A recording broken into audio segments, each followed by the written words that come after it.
Oh, yeah, I'll look at this stuff. Rachel, thanks for Hi, Fred. making it easy for me. Yeah, I get it. Can you hear us? I can hear you fine. Perfect. Thank you for joining. We'll be starting in a little bit. Yeah, sorry I'm a few minutes late. No, no worries. No late. You're early, actually.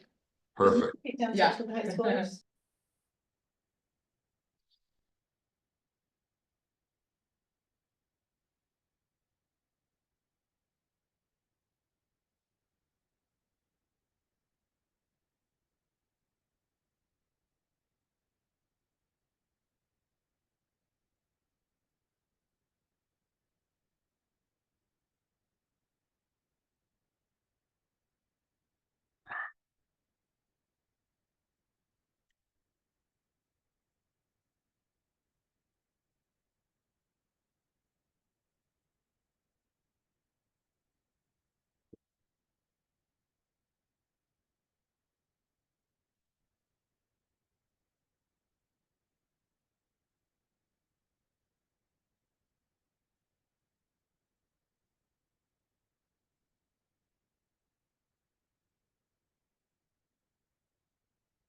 And is it being recorded?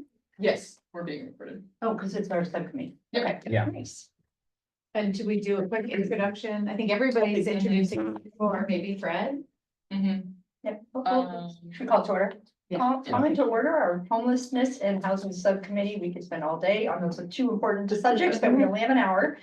And we'll just go around and do a quick introduction. Kate Collin, Mayor Somerville. Fred, go ahead. Here with Defense Block Security. I'm Maxwell Figgy with FS Global. Mel Burnett, homelessness analyst with the city. Lynn Murphy, mental health liaison, Santa Fe PD. Rachel Kurtz, council member for Santa Fe, and I represent the North area.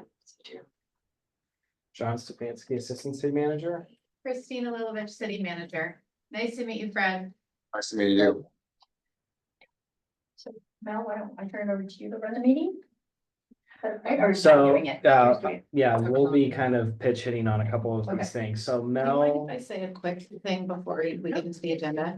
Sorry, I forgot to ask you this. No, Don's running the totally meeting, fine. and of course, I'm like immediately interrupting him. We've been doing a lot of the celebration and appreciation and acknowledgement, but I feel like it's worth a pause again. Like, we can't say it enough how much we're appreciating everything that all of you have done, and I don't want to just say this. I know this is how this subcommittee feels, because they've told me 100 times.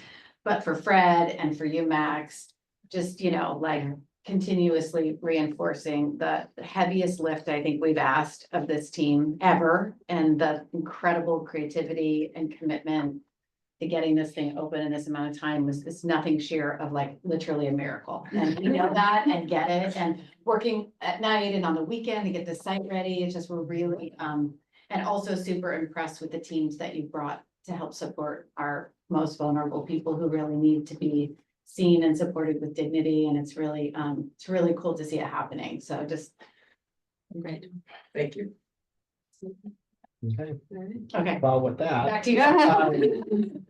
echo everything Christine just said, and we'll hand it over to Mel and Lynn to kind of just give an update on how everything's going with the sanctioned camp, how many folks have gotten moved in, Mhm. how everything's going, and then we also have, Max and Fred here, to give an opportunity for you all first to meet them, but then ask any other questions that you may have relating to their work with the sanctioned camps. Mel. Yeah, well, I think we certainly see it as going very well and successfully.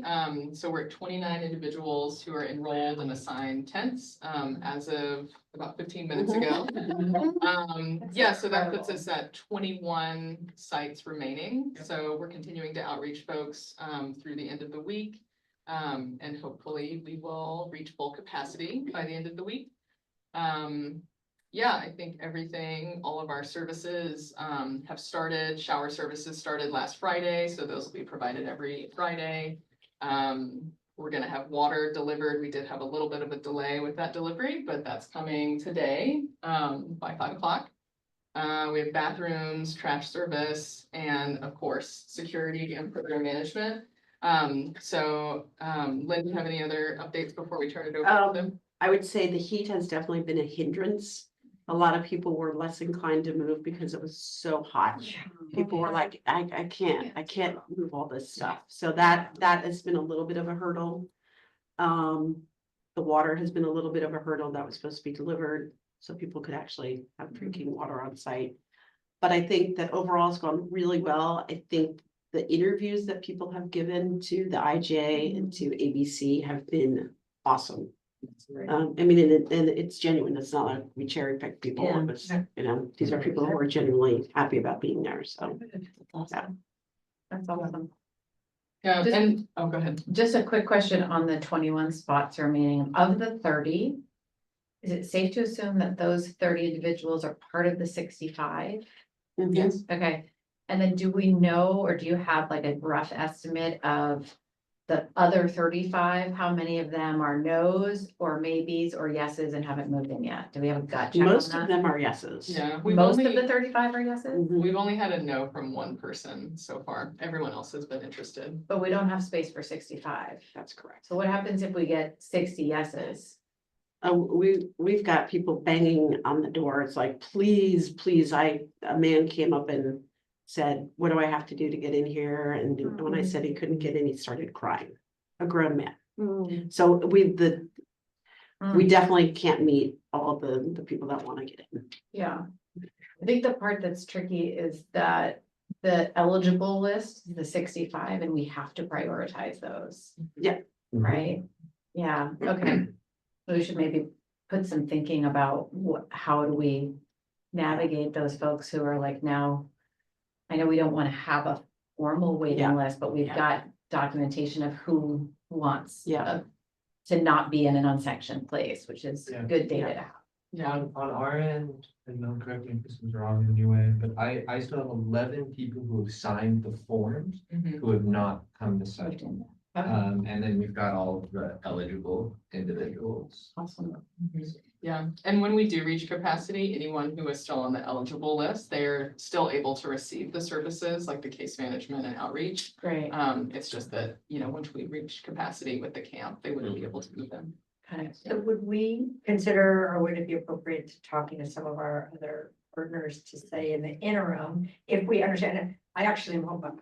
It'd be nice if L65 really wanted to go to that next step, but having working with this population, my sense is it might not be an issue. And we might not end up having the overflow, but if we did, are any of our service providers be willing to do the hotel thing or do give us a couple shelter beds, homeward bound? I know that they did a little bit of that for the veterans homelessness folks. So you have a much better sense. Yeah. It would be temporary, because I do think that some people are gonna move in and for whatever reason, hopefully they'll get reunited with a loved one or they'll go on to the next step. So there will be some attrition there, but I'm just Yeah. curious what your thoughts are. on Homeward that. Bound has been awesome. Okay, They are accommodating us to the best of their ability. Okay. So we're getting in about one person a week, the shelter. okay, Unfortunately, sometimes they end up getting kicked out. yes, So we've had a few of those. So one person is getting moved in on Thursday from the encampment. But it's just again, the demand exceeds the capacity. and then 3301 Kerner literally opens their door what day? January. Oh, January, it's not December anymore, okay. That's They're- gonna they're in the be, lease up stage yeah. for that. What? They're in the lease up stage Lease up for stage that, for so that? they're outreaching to people. And then would we want to consider hotel vouchers for some of the folks? I mean, if they're willing to go into the site, then they might be willing to play by the rules and be good citizens at the hotel as well, or do you think that should? I would have strong hesitation over Okay. that because Okay, the people that go into the hotel, they're gonna perceive that as being much better and everyone else is gonna be like, well, I'm in a tent and they're in a hotel room with okay. cable and AC, like, I want that, I want to trade. okay, okay. Uh-huh, And we'd have to have security. that's Yeah. the real Okay. hardship. I have a few more questions along this line. Of the 29, are those all individuals in tents or do we have any that are doubling up? We have a Great few question. couples, but everyone gets assigned a tent. So even couples, like they could sleep in the same tent, but they do have another tent for their storage. And for the inevitable, we had a fight where We need to have, Yeah. okay, Mhm. so it still gets assigned. And then this would be a much later conversation, but when we're talking about reaching capacity along the area, could we expand the area even by 5 more tents? Or if we get to that point, that Max, you wanna speak to that? We did expand a little bit. Yeah, we added some tents, with the area that is given currently, probably not. Could we build more for you? Absolutely. I'm talking about the other half of my home. no, I mean, if we've said we have 65, 65 slots right now, right? 65, Well, 50 50 sites. sites. Tents. Yeah. and we wanted to go to 60 tents, No, not in the existing boundary. Yeah. And we can't expand the boundary. unless it goes across the street. Okay. In terms of the move out process, as people do move and change, I'm assuming we go in and we clean and yeah, okay. We'll probably often also need to put a new tent. Mm. Not always, To replace. often. And what about, I know that, there's some folks that collect a lot of items and part of our ordinance is being very strict about that. That's something the council did very deliberately about how much possessions you could have. Right. So how are you going to manage that of the folks that are going into the sites? Yeah, so on our end at least, we are starting to hammer that in now. As we wanted to get people moved in, and there's one individual in particular who's just not following those rules. And so been talking to Melvin about him, writing him up and seeing what other actions we're gonna take with him. Yeah. But it won't be allowed. Yeah. It's not okay. You can't have stuff flowing out of your tent. Yeah. Is there any consideration for a small storage locker for people who feel like, no, we don't do that? I would be a hard no on that, because it's just going to invite people to collect more. More stuff, Mhm. yeah. It's never gonna be Be enough enough. storage space. Yeah, and we provided people the 2 bags of storage, but yeah, I agree that people would just, continue to bring in What's the things. 2 bags of storage? So, 2 bags of storage is our temporary storage, but for people in the sanction camp, we're still offering the 2 bags of storage. Like we could hold things for them if it doesn't all fit or. if they I don't see, want to. I see. That's helpful. Mhm. Okay. I also just wanted to give a little more time, Fred, if you want to talk more about security, and what you all are offering on the site or give a further introduction of your services. Well, we're providing security and we're ramping up as the more residents come in. We are not fully staffed yet, but again, as the residents become, once FS Global fully staffs the tents, we'll definitely ramp up. I think right now it's been actually working very well. I haven't had any major instances that is alarming. I call them very minor situations where some residents were parking their vehicles in places they probably shouldn't have. And those are some things that I think us and FS Global are going to iron out as this project grows. is that, we didn't talk about, if residents were to have, for example, a vehicle, is there a designated parking area? Well, at this point, it wasn't really discussed or thought about. So it came to light. Well, one of them does have a car, so let's think about where we want to have them park it. And maybe as far away from the gate as possible, but in a safe location. So, I think that is probably the biggest situation that we've had. But again, just talking with Max and Caden on a daily and just figuring out the ironing out the intricacies and the logistics behind this is really what's going to continue to make it successful. But knock on wood, so far so good. We haven't had any major reportable offenses, if you will. So that's on a huge positive note. And for something this in its infant stages we're lucky. There usually is a lot of pushback. But again, it sounds like they're very excited to be there and very thankful and grateful. So you usually get, a lot more cooperation by the residents when they come in with that attitude already. So, we're all getting lucky right now, which is good.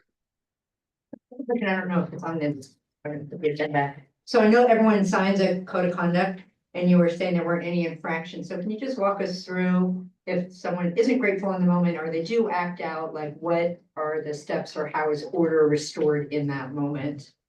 So security, like I like to say that we're there, for what we do best, which is maintaining order, if you will. And we're providing a safe environment, not only for the residents, but for the providers and any type of city or county folks that are there at the time being.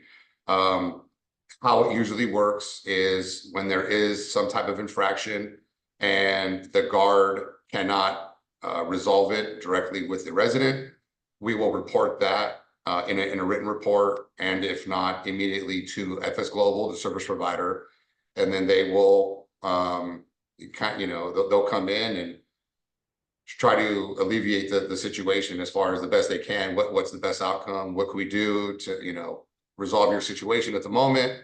And then we're just there to provide that safety net for them to kind of deal with it with the resident. And it's ultimately FS Global's decision.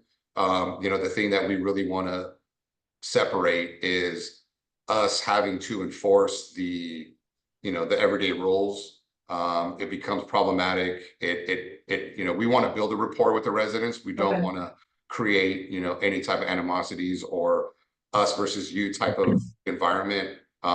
Though, at some point, somebody does have to come in and kind of put the foot down and be like, okay, this is unacceptable. And we're going to keep record of your behavior. And if it happens again, we're ultimately going to have to ask you to leave. That is going to happen. It's a matter of when. But again, as long as we're all in communication about what we're going to do, what the plan is, we execute the plan, and it usually goes without a hitch, so. Yeah, just That's to helpful. interject real Yeah. quick, I mean, so we have got first of all, the MO is always de-escalate, Right, of course. and then we have a set of forms of like, hey, this is a citation, you've got too much stuff out, or you've broken this rule this amount of times or whatever. And that's as much as to keep a record of everything as it is to let them know that they're breaking the rules. And so they sign that, we sign it. They say, hopefully I'm not going to do it again. Yeah, there's consequences to actions. Have you, your agencies worked together before? Oh, yeah. Oh, okay. Yeah, yeah, I know, Brett. Fantastic. Yeah. Fantastic. Another related Councilmember? question Yeah, around any that. questions? Have you had a situation, I mean, it's so early on where you've had to escalate calls to either fire or to PD? We have not, did something happen over the weekend, Fred? There was a situation, again, it was lack of communication. One of our guards mistook the quiet time as a cutoff curfew and wasn't allowing a resident back in.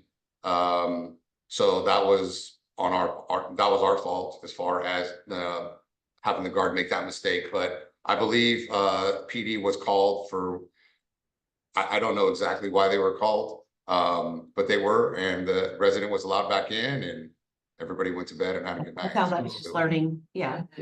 Yeah, and again, training, like I said, miscommunication. So we Yeah. fixed that problem really quick. Thank you. And Fred, you would also, to follow in on the council member's question, utilize our safe team as appropriate. I mean, we have these tools and we're really proud of these tools, so. You say de-escalate everything else, and it sounds like they call PD, but safe could be another option if appropriate. Yeah, right? it was at like midnight. Oh, what? Yeah. Okay. But, okay, so that's another. Yeah, tool. we love the safety. Yeah. Okay, sorry, Mel, we're like right all over your. No. And I have one more question around this. So we've had the extreme heat. Go figure, we're gonna have extreme rain, right? So in terms of the heat, did we open up any other facility for people or did the county, I don't even think the county opened The up. county County did. designated cooling centers. Right, There were none in San Rafael proper. There was one at the Civic Center. It was essentially the libraries. Yeah. right. So when people asked, I said, you can go to the library on 4th Street, you can go to the Northgate Mall. I don't think anybody. Yeah. As a small segue, we do that all over Sonoma County. We set up emergency cooling shelters. So if you guys ever want to talk about that or see how we do it. The county, that's a county project. County, yeah. Well, hopefully won't. But it will be interesting because I mean, we know the winter storms are gonna come and what will be our response, both with the county. Because that was one thing that we talked about last year and there's a lot of conversation that when they do open up those shelters, because they're not as easily and accessible, people don't use them, which gives the impression they're not needed. Yeah. Like a It's a good point. Yeah. Right, and Yeah. so I just don't know if that means we need to look at doing something directly on site that's different, or I don't know, I just think that it's something we're gonna need to think about. We have Um, a set of protocol we use at least for on-site for if there's a storm or a heat wave or something like that. And like, for instance, for the storm, we wrap the tents. We have a year-long tent that you guys have up that in, worst case scenario, someone's tent collapses, we can put them in there for the night. okay. We have every 30 minutes, if there's a big storm, you go out and you make sure there's no water collecting on the tents, so on and so forth, so. Okay, great. Are we seeing that most of the residents are using the insides of the tent or instead of being outside the tent? Mostly People are are Inside. Inside. Yeah, Mhm. but they also haven't moved all of their stuff. Oh, so they're. So there's a lot of like, it's in process. Uh-huh. So. Yeah. Except for that one person who has a lot of stuff outside of his tent. You know, yeah. I know this agenda item was us asking questions of you both, which we have.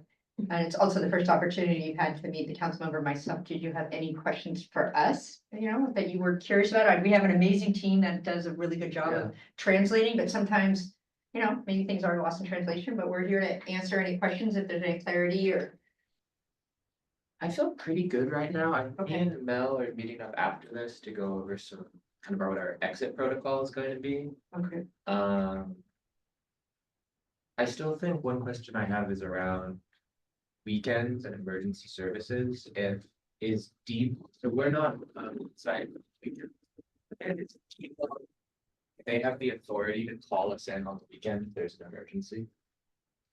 That's a great question. And I'm not gonna answer it because I really want the team to Mhm. answer that question. And you don't have to answer. No, right no, now. but I will say that, so we had a SSA supervised or safe camping area before. And the weekends were always really problematic, and that was where things just got out of Mhm. control, and I know from talking to Lynn, she'd spend Monday and Tuesday, and it was a totally different setup, this is much more locked in. Mhm. But you would spend Monday and Tuesday trying to just get it back to where it Mhm. was, so Mhm. I 100% agree that that is something that the team will need to. Yeah, I mean, Consider. I would prefer to have you not 24/5, Mhm. but to have you on site 7 days a week, maybe. I don't know, 7 to 7. I think there's probably a number of Yeah. creative solutions that we could Because come up with to. I really address think the we need weekends. The weekends, I Weekends.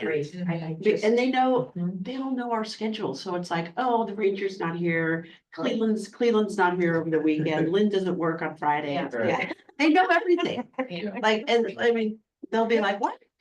Hey, you're not supposed to be working, so I think. Keeping you on your toes. To work something out. Okay, and we'll totally, I mean, we can adjust our schedules, whatever we decide is best, so, yeah. But we are, right now, me and Caden's phones, they're on 24/7, so whether it's Fred or you guys, give us a call and we can be here in like 20 minutes at most. Pretty amazing. Thank you so Yeah. much. Yeah, that's Thank you great. for Thank you. coming to be part of our Such a conversation, privilege. part of our team. Yeah, it's a privilege.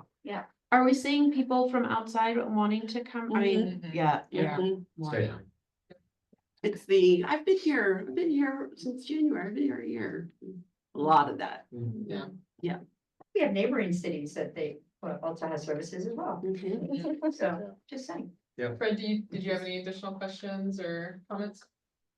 Just, just the weekend thing is gonna be a challenge, but I think it sounds like you guys have a plan and maybe, Max and Katie together can maybe come up with a different type of schedule, just because, the weekends are gonna be the biggest challenge that we foresee.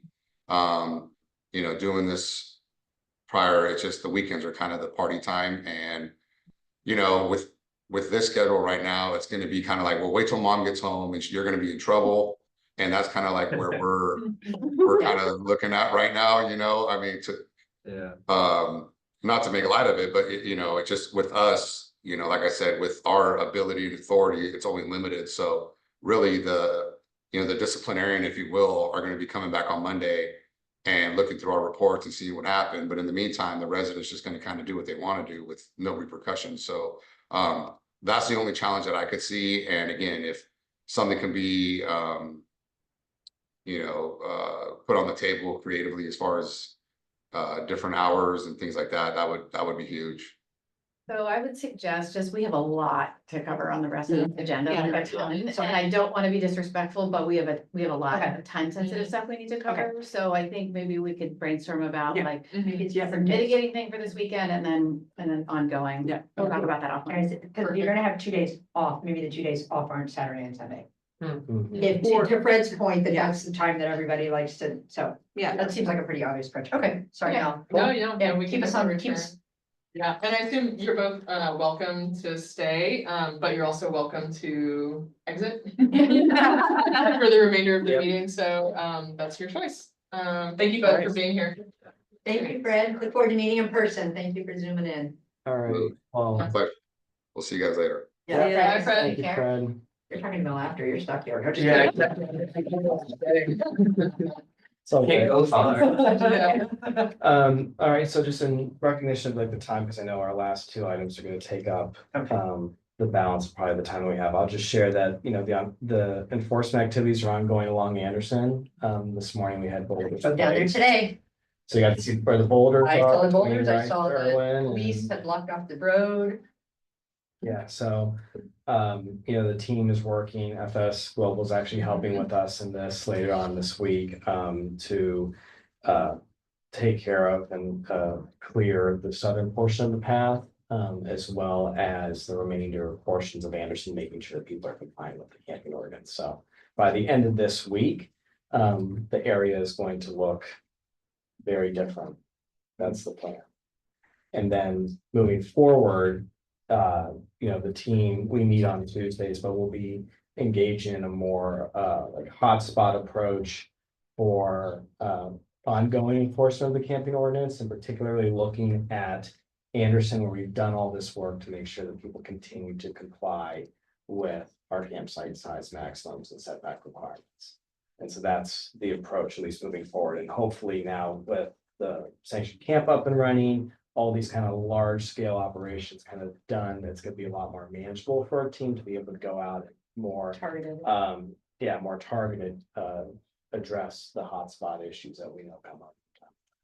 So in Anderson, the part that will be addressed later on in this week, are we also offering tents to those folks? Yeah, okay, Replacement for the structure. replacement for the structures and tarps and other things that have been Mhm. purloined. Going out there tomorrow and are going to essentially mark out and spray paint Oh, you are? exactly the location that Okay. they can be in. Okay. So that's the plan for the rest of the week. Another huge lift to Mhm. make that happen.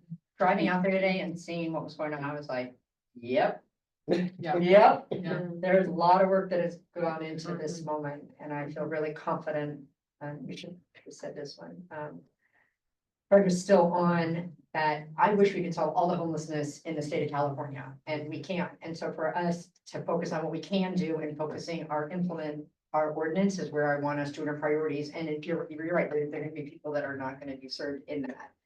And I'd rather just have us do really well what we're doing, and ultimately, I believe that will get the best results for people over time. But it's gonna be hard, there are gonna be some no's, and there are gonna be some people that are gonna get stuck. I have a question on, so are we tracking from the group, the residents that are on Anderson as they're moving, whether they're moving to a different place on Anderson? Or I'm noticing others that are, and I don't know if they're the same ones, like, I think that's more my question, up in, Northgate.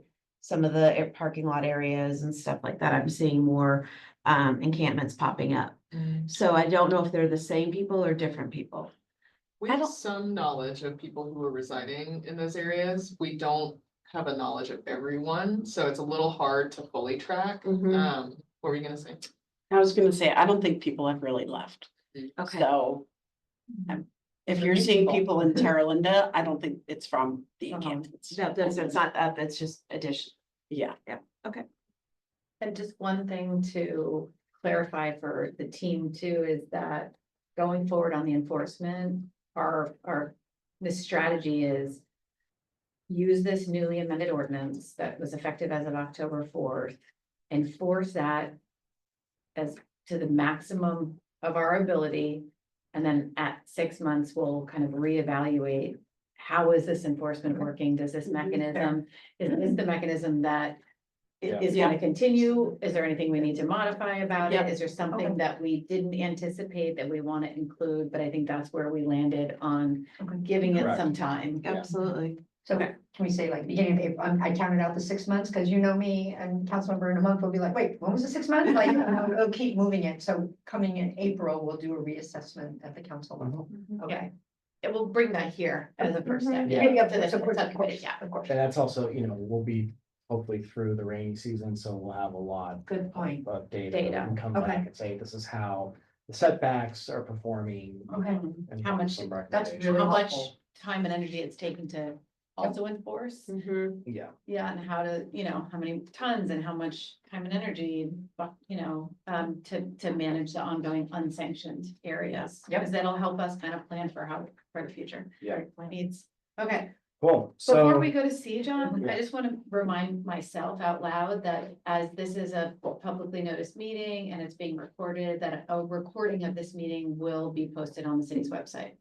Okay, so just want to be mindful of Sure. that as we move into the next agenda items. very good reminder. So this morning we had a very productive meeting with our county counterparts. The team really, I think, works well together. And I just want to kind of take a moment and acknowledge that there are a lot of new faces and new energy that the county has put on this, and it's, I think me being new, Angela being new, I think there's just things are just jiving in a way that I assume hasn't happened necessarily in the past.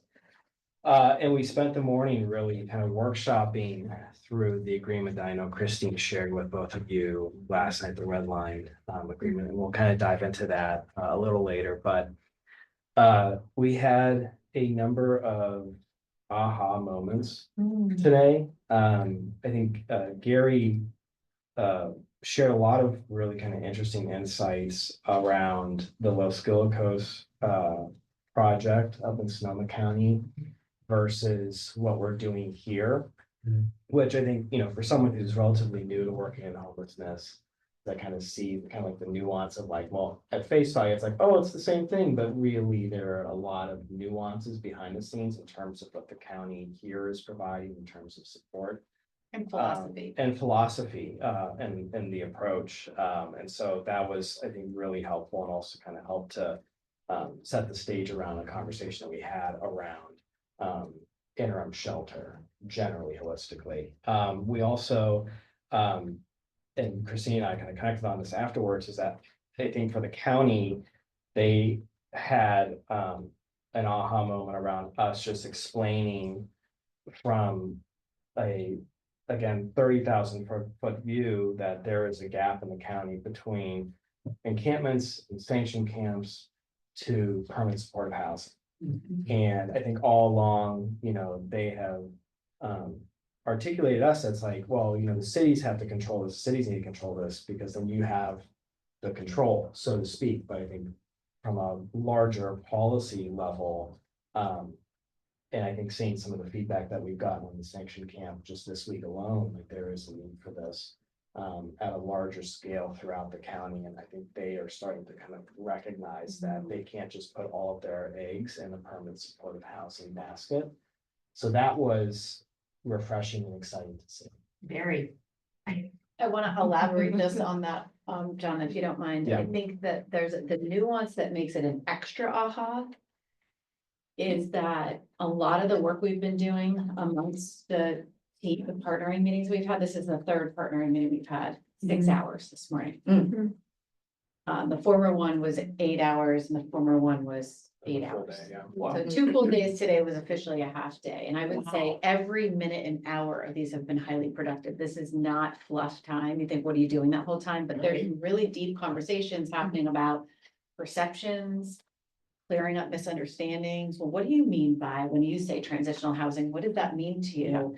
And so it's like peeling the layers of the onion from like years and years of misunderstanding about like, well, where are you coming from with that? And asking more questions and being more curious. So the extra aha around what John was naming is that I said, I'm sharing the city's perspective, I don't speak for the council, but the city's perspective that there is this gap and there is a need regionally.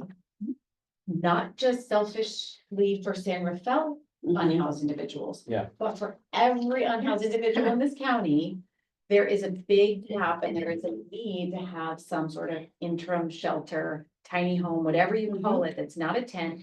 That's not permanent supportive housing, and Mel was articulating it really well before this meeting, because there are too many people that are then staying on the street for too long. That's causing a layer of harm, because permanent supportive housing is so slow to come on board. It's just their reality. It's, even if we get buckets of money, it takes years and years and years to develop these projects. So what I saw them get was, oh, you're not just saying you want you want the county to make interim shelter for San Rafael individuals. You're saying you want the county to do that for everybody. And you would be okay with that solution, even if San Rafael wasn't prioritized, which I believe we have been trying to say for a long Yeah. I'm time. glad you said it in a way that resonated. Well, I think Yeah. it's partly the amount of time. It's like, so it's just communication. We all know that like having the time and space to kind of like really like, did you hear that? What did you hear? And then like, especially I'm remembering it was Dr. Lisa Warhouse, the new HHS director, who came from the city of Berkeley just recently, has had a lot of the struggles and challenges that the city has, and the difference, she is in the room having a different voice from saying, the impact to Mahone Creek Path on the downtown and the economic viability of your city is really different than Binford Road. I get that. That's really a When she said powerful- that. Yes. Great. So these are some of the breakthroughs that we're having. And it's, it's time consuming, but it's really, Well, I working. think what we're seeing is also a new cast of characters at the table to be able to have these type of conversations. I mean, pretty much everyone is new. And so, I mean, it's a little bit of Groundhog Day. taking a lot of patience. So, I mean, I really appreciate that it's like a new chapter and new perspectives coming in. But I think for those of us who, it feels a little groundhogish, but I think that's okay. Yeah. We're getting there. Yeah. So much more than we have in the past. And I was trying to remember, I can never, what's his name? When we had that big forum out. Sabari. Yeah. Sabari. TSIMBAR. Right. Simbari. Yeah, we had that big forum and very similar type of ahas, but then ahas. And oh, yeah. So it's good to see that it's great.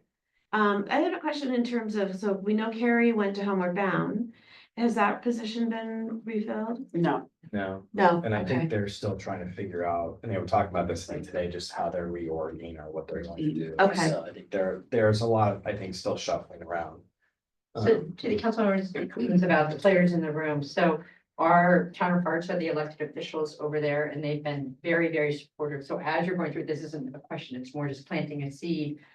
We work with them, we meet with them regularly around homelessness, and they are our advocates. So the more that we can help reinforce what's happening at the staff level, have the same talking points, the same messaging, that would be really helpful for the council member and me. So when we're meeting with them, which we do on a regular basis, or even just seeing them like we do all the time, we can be building on what you're saying. Yeah. So that way we're almost, I don't say on message, but we're all still going in the right direction. That would be Yeah. really helpful. So those summaries that Derek and I've been sending Yeah. out, we'll do another one of Okay. those, and that will include those sorts of things. We'll have to figure out who writes that because Derek wasn't able to be there. this morning. And are those going to the supervisors? They went to us. Yeah. Oh, They're okay, okay. they're co-authored by Derek and I, and going to both.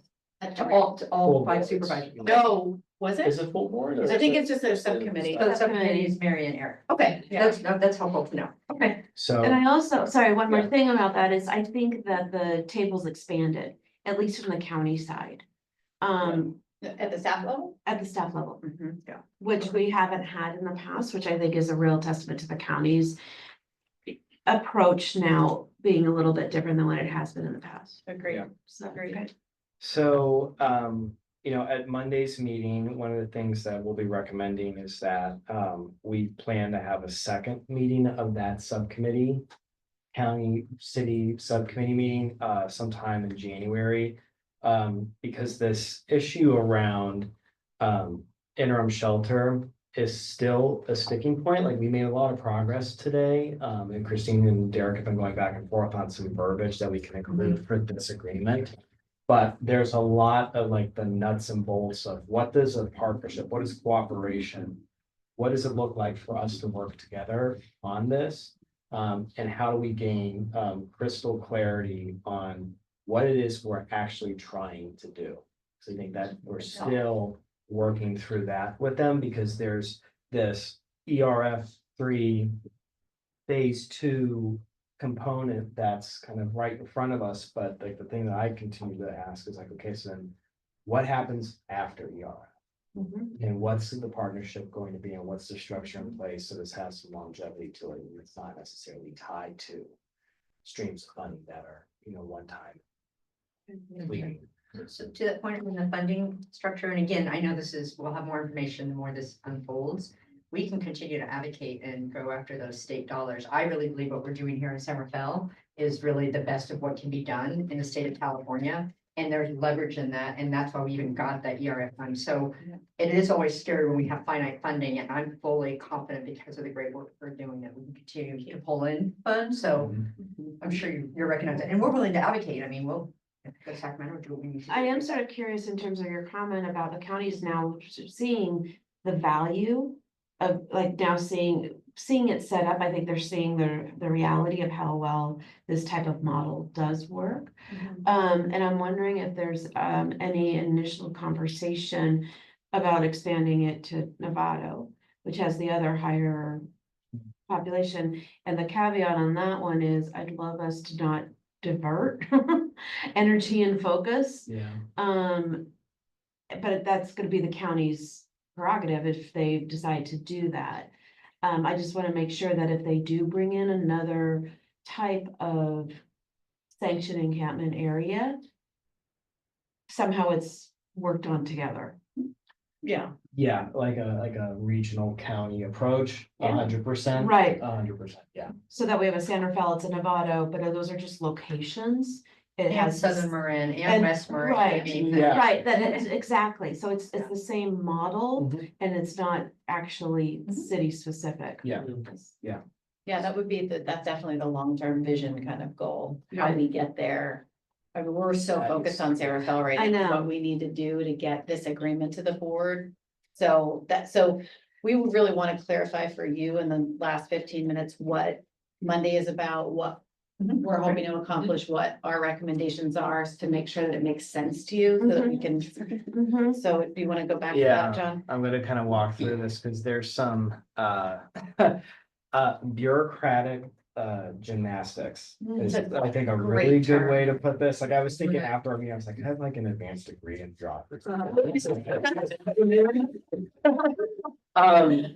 so no idea. on Monday's meeting, the goal is to walk through this agreement. And to be honest with you, when we walked through it today, the county's on board with about 95% of the red lines that we suggested, which is fantastic. Gary and I are going to be working on this to add sections around definitions, leverage support for ERF.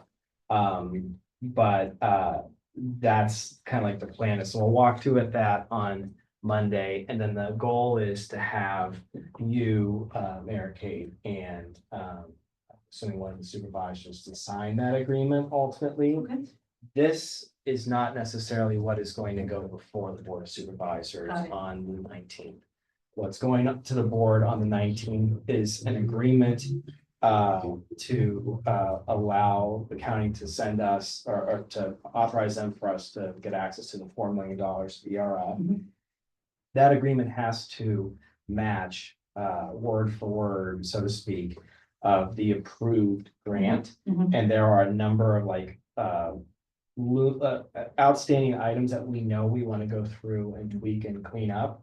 But we have to go through the HCD process to do that. So we just want to be able to get the money first. So there's going to be a differentiation between this agreement and what the roles and responsibilities are to what goes before the board. And there's a number of reasons, but I think the most pressing is that under ERF, we have to spend 50% of the grant by the end of this fiscal year. Okay, And have to have 100% of it encumbered got it. by the end of this fiscal year. So right now, the way we've kind of structured our tranches of funding to support all the upfront capital costs is that's being supported through the McGuire funds. Mhm. And then we'll switch over to ERF once this all gets in place later this year. Can I just Yeah. do my one ad thing? Yep. Just on the concrete side of things, because I think that this really matters. I'm gonna do this because I was doing this all morning. This document, its original form, just to reiterate what Don was saying, without the red lines. So the original form says the city's gonna do this, the county's gonna do this. Because it was part of the HCD grant application, this is what the board has to adopt without the changes. So that's the bureaucratic Yeah, we got it. gymnastics. It's like, and I have been really hung up about that because it says the city's gonna do a whole bunch of things that the county's actually gonna do. It says the Yeah, county's, I get it. you know, it's, Yeah. so the workaround, John's recommendation, which I credit him to, is that two things, again, on the bureaucracy, that if we turn this document into an MOU that the city and the county sign, so we know we're clear, then it kind of doesn't matter what has to get Yeah. submitted to the Mhm. state. It's just gonna be an attachment with a huge package of a board letter.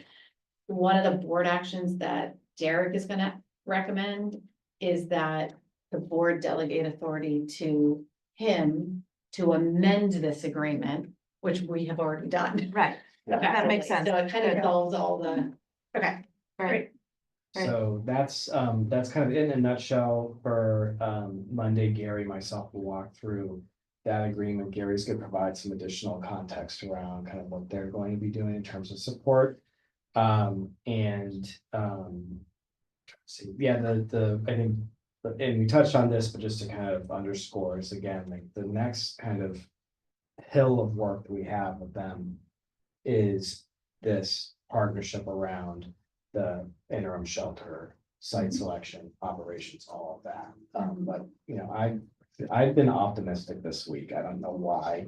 But It's been really helpful because I've been. It's Tuesday. I don't know, Tuesday, that's I'm losing my rust belt sensibilities, but you know, after the meeting today, I feel like we've at least got ourselves on like some identifiable path on addressing this kind of looming question. Okay. So.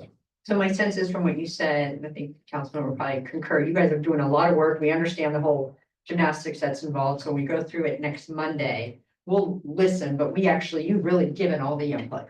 So we will nod our heads and appreciate all the work that's been done. That would be phenomenal. Okay. That would go a long way. Okay. We did talk a lot about this morning about how important the staff feels about really highlighting the successes. Kind of building on the momentum of the new partnerships, that they're gonna say some things in the spirit of that, we're gonna say some things in the spirit of that, because I think it's important for the two elected subcommittees to really hear this stuff out loud. Like, we can tell you we're making these progress and this conversation happen, but kind of like saying it out loud with everybody there, I think is a good milestone to be like, oh, we're here now. Okay, cool. And now we're gonna, like John's recommendation about January is this is a funding agreement about a specific thing. And to Right. John's point, the Right. next iteration is a global macro, how did the city and the county partner on solving homelessness? That's a bigger conversation that, to John's point, the sticking point that he named is this, it's the site. And where and how are we doing this, what I'm now calling interim shelter, because we're trying to get definitions clear, so when we're saying this, we're all saying the same thing. And so that's the area that our next partnership meeting is gonna be Housing dedicated. focused interim shelter, that's what Gary told us to call it. Housing Housing focused interim shelter, back at that. Okay, I'll start So calling it that. That's what he told us.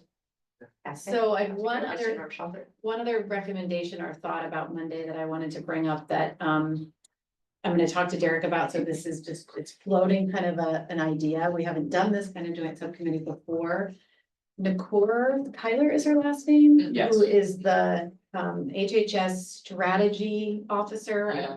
She's been there for 2 years. I have to tell you guys, she is one of the most phenomenal facilitators I have ever worked with. When there's been some moments where, like, wait, she's just really, she's really good. And so one of the things we were brainstorming about this morning is, what if she facilitated the meeting on Monday as a way of, because she's also very neutral. She's not like in the weeds on any of this stuff, but she's got great ways to redirect. Like, we start going down a rabbit hole and she's like, so Christine, do you think that maybe that's something that we can focus here? And then we can circle back on that, but she's very gracious, but very direct, and I thought that might be a good way to keep us on track. Yeah, that's great. Support whatever recommendation. I mean, yeah, you're seeing the sausage being made, so we support that. I think as we go through that for on Monday, so it'll be decision around the document, right? Any other decisions that you're gonna look for us, or is it more gonna be an update? It's more of, I mean, getting alignment with the staff on this document has been something we've been working on, right? Right, So that's right. it. If you support the changes we've made Right. here, and the goal is to get to the board so that they can accept the funds and we can keep rolling. So that's really the only, like, John, correct me if I'm wrong, but that's the only Yeah. real staff recommendation that we'd like to see a Right. thumbs up from all 4 of you, so we can keep moving. Well, I'm just looking that we have 2 hours. And I was wondering if there was anything else within that, or do you think that's gonna cover the two, We might not need the whole That's 2 what I was hours. I don't wondering. know how that time frame got scheduled. I don't know if that came from Sandy. I don't know if that came from the county or not. But maybe Okay. it was just like a placeholder in case we need it, because the time we scheduled it, we that's didn't know fine. how far along we were gonna be. That's fine. So if we need to not use the whole time, then we'll just. Okay, wrap I was up. wondering if there was anything else we're gonna try to build into that time. All right. So is the board of supervisors, so we have our meeting on the 14th, when do they have it on their board agenda? They're going on the 19th of November. Oh, okay. They have to do a first step on Okay. November 5th, where they do, Okay. they're accepting the Accepting. funds and then the contract. Okay, no, that's fine, I just wasn't sure if it was gonna be a bit. They just whatever. move. Are they gonna do that on consent? Do you know if they're gonna try to make? I'm sure, I don't imagine, I think it would be all a regular calendar item. Okay. So it might be good to think about showing up at those Mhm. meetings and support, making some public comments. So maybe that's a thing we could add to the agenda is, how would you like us to show up to That's support great. on the 5th and the 19th? Great. And, they were super appreciative of the webinar. There was a lot of good vibes about you guys showing up. And Gary, and, just recognizing that everyone is saying out loud some different things. Yeah. All of you married, just. Yeah. That's right. Have they seen, so Gary's probably seen the set up right now, right? Has he been down there? No, not yet, no. Yeah, And- he said like he had seen it, but I don't know. if just Yeah, I like think it was a photos picture or- Yeah. from the IJ, but one of the things we wanted to flag is a site tour. Mhm. I know we talked about that yesterday, and so we look to do maybe something. There's a Mahone Creek Services Fair on the 24th Mhm. of this month, and so we thought that that could be an opportunity for us to open up to the council, but then also the county staff wants to be able to come and maybe invite Supervisor Sackett and Lucan to come. Well, quick note on that, we did drone flyovers every day, we were there. Whoa. Is that imagery you guys would want? Yeah. Yeah. See like the. Oh, yeah, that'd be Mhm. really That'd be cool. Super Oh cool. my We'll god. try to get that. Wait, up to you Tuesday the guys. 24th? I believe it's It's a a Thursday. It's a Thursday. Thursday. yeah. so November? it's- October. Yeah, so it's tentative right now, but we'll work with Lydia and then we'll make sure we get that. And Max, I think, the answer is yes. I think there's a way you can do like speed it up and you can show the whole thing in like 1 minute, from beginning to end. I can do two different things. I can piece the photos together and make a really long picture. Trick that, or we can do the video. It's kind of whatever. you That would guys be awesome. Yeah, that'd be. I like I'd the love to video. show I it. like Yeah, the video. yeah. That would be really great. Yeah. want. The first day, I think Lynn flew it. I did. Yeah,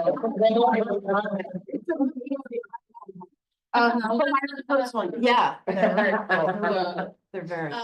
We did show them the story map, what am I calling that story? Yeah. Story map. Yeah. And of course, their communication strategy person, she was blown away. Oh, She was really? like, they were all like, this is incredible, how did you do this? So it's nice to be sharing some of the things that we're doing and learning together. Mhm. That was cool. So for the agenda, and it says future agenda items, I don't know if that's this group or the meeting on Monday, but the one thing that's not on here is the whole community group.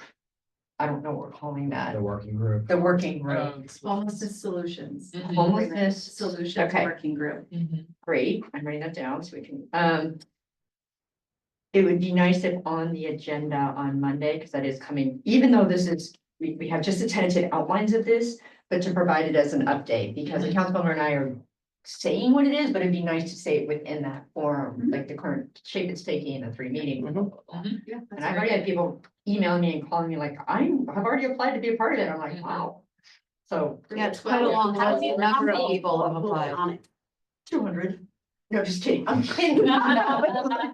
I think what and this we can talk about on Monday as well, and I'm curious of everyone's input, that almost in a way, the more the merrier, if you can still be constructive, because part of it is creating both ambassadors and better learning. What we run up against again and again and again is the lack of facts out in the community. Mm. And the only ambassadors are the people in this room. Mhm. And we're good ambassadors but having other people besides us tell our story. So for me, I don't want it to be a selected group of 5. So Yeah. I think you guys are gonna figure out the number, but it's gonna be, I would like it to ride the edge of unwieldy. It's not a group, we call it a working group, but it's not a group that's gonna like, It's not decision making. it's not a decision-making group and. Beginning of your book, though. And Gary asked this morning, how do you want us to be involved in that? And so Mhm. that'll be part of how we Great. talk about it on Monday is Okay. that there's some education components.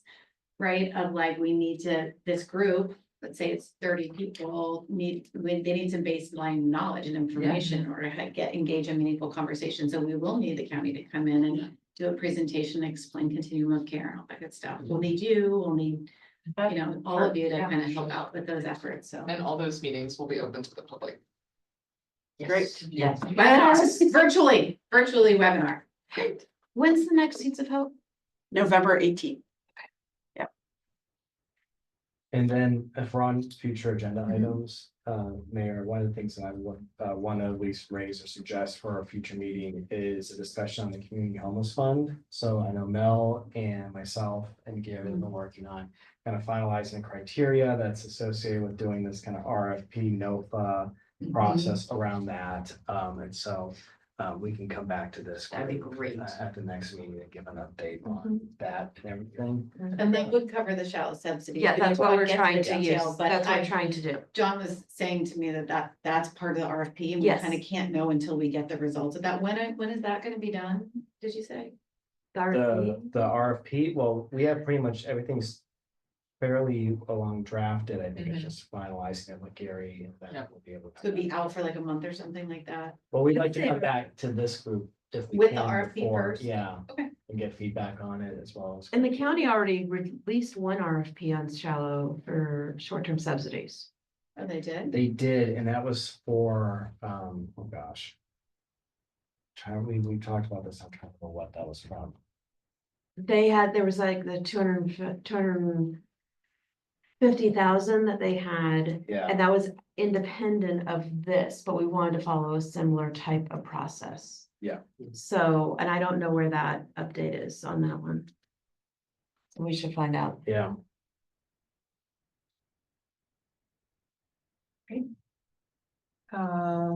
Public comment. No one's in the room. This, that is actually future agenda items for this subcommittee meeting. Is there anything you want to make sure we include for our next subcommittee meeting of the two of you? Other than that, so I think it's always updating data. And I know the team's already talking to you about the kind of data that we want to be receiving. I don't feel like I need to weigh in. I know that you guys know. What will be helpful when we're allocating future resources, really, and what's working and what's not working. So the community group, whatever, sorry, homeless solution working group, and then this community homeless fund. I think just that, and we will stay patient over the next 6 months, as well as reminding our residents to stay patient, see what happens over the next 6 months. And I think the additional data around the unsanctioned, where the resources are being expended, right, in terms of the popping it up, just so the council can understand. Yeah, additional funds are needed. Is there anything else, Councilmember, you want to add? On the housing front too, Yeah. this is housing and homelessness. Right, so housing, right, we'll always have to be updating on what's happening around new projects coming online. I think we need to figure out, make sure we're continually updating around that April assessment. Cause I think people are gonna quickly forget that we've talked about that 6 months, and so somehow being able to formalize. What is April and what are we looking at with April or not, or if something goes sideways between now and April. How do we address that? And then I think the other, I'm sorry, Councilmember Kurtz, could you just elaborate on what you mean if something went sideways? Like, what do you mean by that? Like an encampment pops up with 20 people? Okay. right, something like, or we have an influx of new people in a different area, whatever, or we see funding potentially being diverted into a different problem, a different issue going on. So if anything else, like just all the worst case scenarios, just thinking and planning ahead around that. And then I think we also just get a bit more solidification around extreme weather planning. Well, maybe that could be on the accounting agenda, because they're always the extreme weather responders, and I don't know if next Monday is appropriate, or whenever that is. No, this is just our future agenda items. At some point, it's always gonna be, I think, a topic that's gonna come up.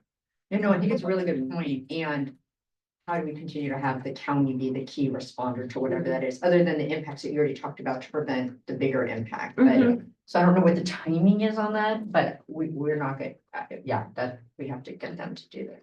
I just had a squirrel. Would you do some outreach to the McLeod folks about applying to the Homelessness Solutions Working Group? Oh, yes, The McLeod Yeah, ones, the so great that job. is state representative, a great idea. Yes. Yeah. That'd be great. and you would know who might. I think I would Yes. Um. Okay, so I think we've got a plan. One thing I was gonna suggest you add to Monday is scheduling the January meeting. Yeah. And putting topics on that future meeting. Tell people to bring their calendars, so. Yeah. I always feel so bad for. And speaking of that, I don't think we have do we have a standing time for this meeting? Or are we doing it a little ad hoc right now, John? Do you know? I think we're still operating ad hoc on this. So from a timing perspective, with this going on, do you want to wait until after the board? I'm just asking for a little input from Councilmember Kurtz and Mayor Kate on when you'd like to convene this meeting to have another update, or do you want to do it sooner so we can have a pulse check on how things are going, like a month from now? A month, yeah, I think sometime in November before the holidays. Yeah. Perfect. So it's the tenth, so John, could we start, Lydia, working on a meeting maybe the week of the 12th? Yeah. Of November, the 11th, but we've got a holiday. Awesome. Great work, everybody. Fantastic work. Get it only. Perfect. Okay, we concluded.